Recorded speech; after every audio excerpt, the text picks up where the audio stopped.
Hello everybody, Christian from Treasure Town here, and today we're going to be going over the New Jersey quarter. These state quarters released in 1999. Most of them are worth 25 cents, but some of them are worth way more, and that's what we'll be covering. Whether it's a variety, an error, conditional rarity, there is some significant value upside potential. So I'll be walking you through that. We'll head to a PowerPoint presentation that I made and have some clear explanations and values so that you know all about what you may have and maybe get excited about collecting the state quarter series.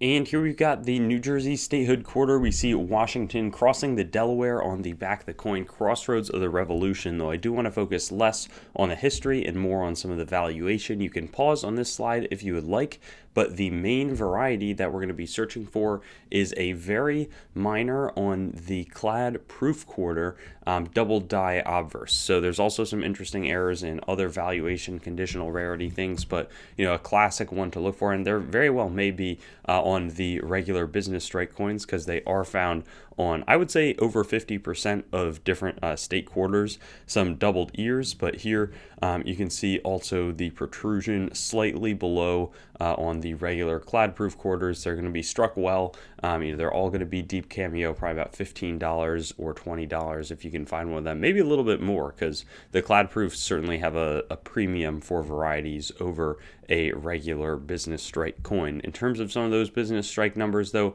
with hundreds of millions of these made, you're going to have almost flawless coins being the ones that you should send in for pure conditional rarities. If you think it's 67 plus or better, certainly a good opportunity to make some money, because if it falls back to mint state 67, you'll still make a bit. Anything below that, the grading fees and certainly the effort are going to put you in a losing situation.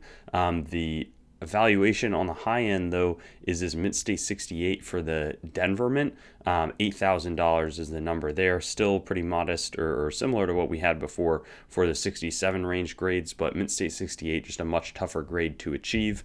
In terms of the clad proof, I really don't ever recommend submitting this sort of thing in for a proof 70. If you are positive it'll come back, you could try it, but by the time you've bought the set, cracked it out, they just don't hand out 70s, and they're not particularly liquid, but you can make a little bit of money here if you could do it well and in bulk.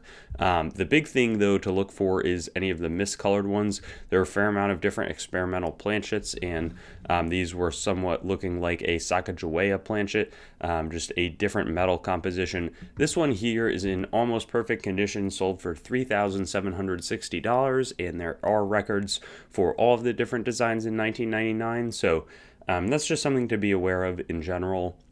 On these state quarters, I think that there's a lot of neat ones to search for. And if you see something miscolored, almost all of these were not released into circulation, but it's conceivable that some could have been or handed as presentation pieces to somebody.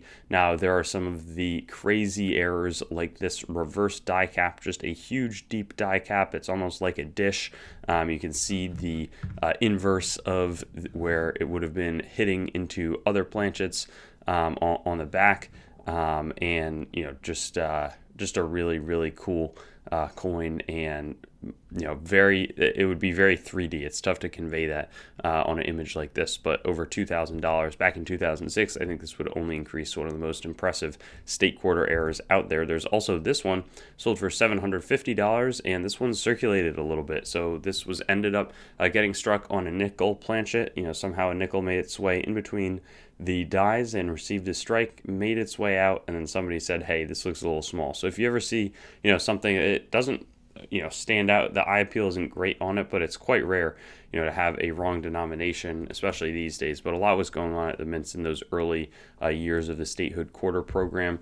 And then finally we have this nice double struck coin, only double struck between the dies on one side. I assume that there'd be an indent being formed over here because it doesn't get two reverse impressions, just purely on the front.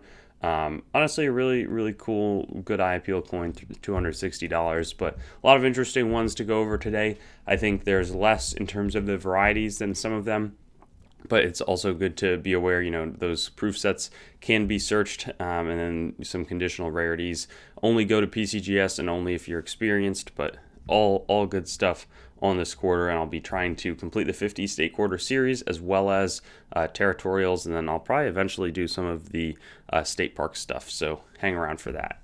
Thanks for watching the video. I'd encourage you to like the video, comment, and make sure to subscribe to my channel.